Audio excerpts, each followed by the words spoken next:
अखिलेश यादव ने किया कुंडा में कुंडी लगाने का खास प्लान तैयार। राजा भैया लगाएंगे अब योगी बाबा से गुहार। प्रतापगढ़ में कुछ बड़ा होने वाला है। राजा भैया के सबसे बड़े दुश्मन को मिला प्रमोशन। प्रतापगढ़ में अब संग्राम छिड़ेगा भीषण। राजा भैया के लिए सबसे बड़ा चक्रव्यूह रच रहे अखिलेश यादव। राजा भैया के लिए जो कभी गया था जेल, अब उसने ही कर दिया प्रतापगढ़ में बड़ा खेल। योगी आदित्यनाथ लेंगे एक्शन। योगी आदित्यनाथ के राज में जिनका बीजेपी के बाहर होकर भी राजनीतिक सूरज चमक रहा है, उसमें एक नाम है रघुराज प्रताप सिंह और राजा भैया का। अपनी दमदार पर्सनालिटी और बुलंद शख्सियत की वजह से राजा भैया की अपनी फैन फॉलोइंग है।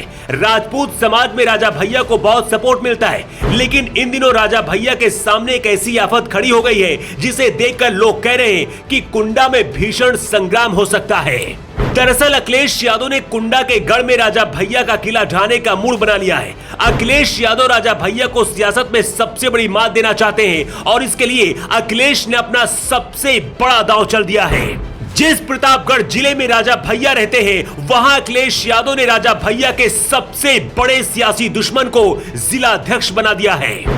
जी हां, राजा भैया के सबसे बड़े राजनीतिक शत्रु गुलशन यादव प्रतापगढ़ में समाजवादी पार्टी के जिलाध्यक्ष बन गए हैं। यानी साफ शब्दों में कहें तो अखिलेश यादव ने 2017 की तैयारी अभी से शुरू कर दी है और प्रतापगढ़ में राजा भैया और बीजेपी के किले को ध्वस्त करने का काम गुलशन यादव को दे दिया है।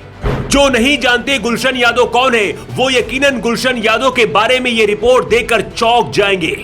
करीब 2 दशक पहले जब यूपी में मायावती सरकार थी, तब राजा भैया पर पोटा जैसा खतरनाक कानून लगाया गया था, जिसके गवाह राजेंद्र यादव थे। बाद में राजेंद्र यादव की हत्या कर दी गई थी।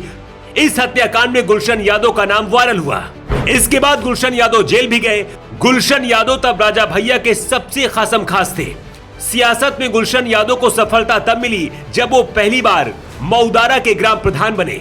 आज तक इस ग्राम सभा में उनके ही परिवार का कब्जा है। 2011 से गुलशन यादव का नाम तेजी से उभरने लगा। 2011 में वो कुंडा नगर पंचायत के चेयरमैन बन गए। 2017 में तो गुलशन यादव ने गजब ही कर दिया। जेल में रहते हुए कुंडा नगर पंचायत के चेयरमैन पद के चुनाव में अपनी पत्नी सीमा यादव को जिता दिया। ये चुनाव राजा भैया कभी नहीं भूलेंगे, क्योंकि चुनाव में गुलशन की पत्नी ने उनके सपोर्ट वाले प्रत्याशी को हराया था। वक्त के साथ राजा और गुलशन के रिश्ते बिगड़ गए। 2022 में अखिलेश यादव ने राजा भैया के खिलाफ कुंडा से गुलशन यादव को टिकट दिया था। लड़ाई बहुत कठिन मानी जा रही थी। राजा भैया को 99,000 वोट मिले तो गुलशन यादव को 69,000 वोट मिले। कुछ लोग कहते हैं कि राजा भैया को जिताने के लिए बीजेपी ने कमजोर प्रत्याशी उतारा था, वरना गुलशन यादव खेल कर सकते थे। 2022 में प्रतापगढ़ की 7 विधानसभा चुनाव पर हुए चुनाव में सपा को 2 सीटों पर जीत हासिल हुई थी। ये 2 सीट थी पट्टी विधानसभा और रानीगंज विधानसभा। कांग्रेस ने रामपुर खास में जीत दर्ज की थी तो बीजेपी ने प्रतापगढ़ सीट जीती। बीजेपी की सहयोगी अपना दल एस ने विश्वनाथगंज सीट पर जीत दर्ज की थी, जबकि बाबागंज और कुंडा में राजा भैया की पार्टी जनसत्ता दल की जीत दर्ज हुई थी।